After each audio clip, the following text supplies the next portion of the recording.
iconic novel, On the Road.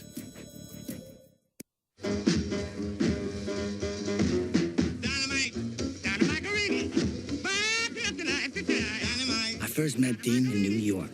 I was a young writer trying to take off. With the coming of Dean Moriarty began the part of my life you could call my life on the road. Getting to know the poets of the generation that Kerouac was from, the Beat generation, was fundamental. This was a 5 years research, intermittently, but yet a 5 years effort. And it ultimately informed the kind of structure that we should have. We learned a lot from, again, the real life characters, but we also realized, that the book couldn't be transformed into a classical, 3-act piece structure like you have in most traditional narratives. And on the opposite, it had to be built in layers in a very impressionistic manner.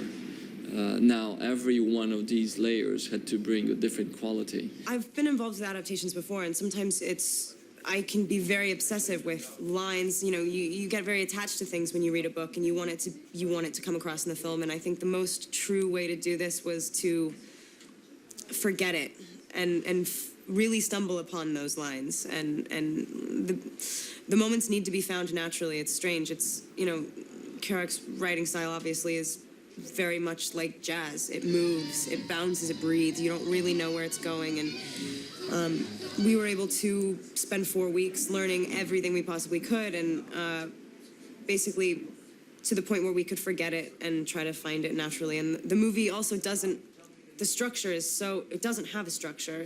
There's no beginning, middle, it is a journey. And I think if we were too scared, or if Walter was scared of people's reactions, people are very used to seeing the same thing, and I'm so glad that he did not conform to that. It really breathes. I wish Dean wasn't so crazy now. You could be wishing that the rest of your life. I just want a house. Baby. Something normal. He set out to not necessarily fit every scene from the book into a film. Maybe some of the purists might be a little upset that one of their favorite characters didn't make it. We might well have shot it, but I had the feeling we must have shot about 5 hours worth of material. But he wanted also to capture something of that spirit. So it was very fast and loose a lot of the time. It was a low-budget film, so you have to be on your toes. And there would be days when, in theory, it was a day off, but there were very few of those, actually, because it was a full program of trying to learn or improve typewriting techniques and things like that, or it was suddenly a better weather on the Sunday than it had been on the Thursday. And some of my favorite moments in the movie are actually these sort of happy accidents. Now, look who's at my doorstep, old Chad King. How's it going, cowboy? I'm Sal. Sal. Strong grip. Yes. Sal and Carlo, the writer pals. It's about really kind of understanding the material. I mean, the pressure that I'd had was more self-imposed because I was such a fan of it, and my feelings towards this person, Neil Cassidy, and sort of how iconic I felt he was.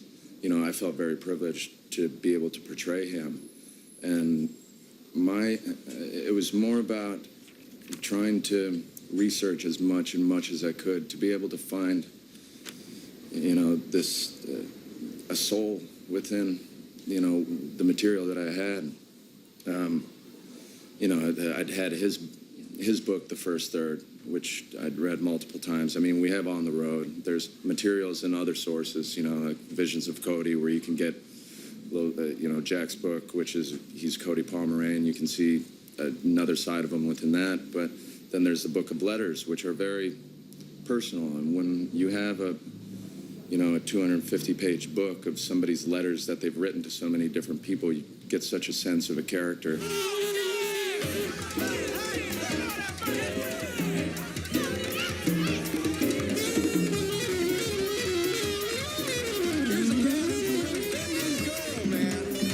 This is a jazz-infused narrative, so improvisation is at the heart of this book. And the cult of the spontaneous is also absolutely important. So with the help of the actors who brought a lot of additional material, with the help of whatever we would find on the road, we would transform, the filmic material on a day-by-day basis. If it rains, incorporate the rain. If it snows, incorporate the snows. Work with the elements and not against the elements. But also have an eye for what's on the margins of the road, because it's sometimes it's way more interesting than what's on the very center of the road. Appreciate the lift. Might be your last. Great dynamite.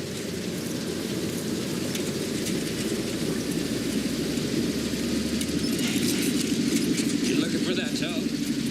They amputated it this morning. You can't smoke, but you can't drink in this car.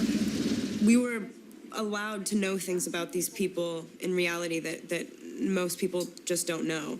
And I think it really humanizes Mary Lou. It makes her much more of a whole character in the book. I think it's kind of in the movie rather than the book. It's a mixture between what happened in real life and the scroll and the novel, and I think that there is a very hefty link between the two boys. They can love each other truly because of her. There is something, it's a grand statement. I know that it's a lot to say, but I do believe it, and we came to realize that all together. And I think that we would all of us, we would jump right off this building for each other, and I think it shows. To the old men. Yeah. To the good, old, dead, demented men we love. All of these characters, they live everything on the flesh and not vicariously. They try to redefine a future in a moment where everybody tells you that this is not possible anymore. And they also lived in a moment where the culture of fear was very present. And we've been through all of those elements very recently. So the book has somehow acquired a synchronicity with the present times that is quite striking. I think when you really know you've worked with someone great is when you've been led to this place and you suddenly find yourself sort of trying to you can kind of you feel like you've discovered it together, yet there's no way. He was so aware of what he was doing. Do you know what I mean? It's like you look up and go, oh my gosh, how did you do that? Do you know what I mean? And also just his ability to bring a group of people together. He chooses well, like and then he lets things breathe. I mean, he believes in the spirit of this book, and that is what it felt like on set. Even though he's very diligent initially, and he knows everything there is to know. I mean, in terms of research, this guy is OCD obsessed, crazy, and forced that upon us, not unwillingly. But then he was able to also do the opposite, because when we shot, it wasn't about that at all. He was able to completely let us just go. Walter's just, I mean, I really don't have enough words to express what I feel about him, because I truly feel he's the best, and I'm so honored to be a part of this film, and so honored to work with him, and I wish we could do every film together. He's just, to me. Raise our glasses. Being alive. Yeah. To living and to life.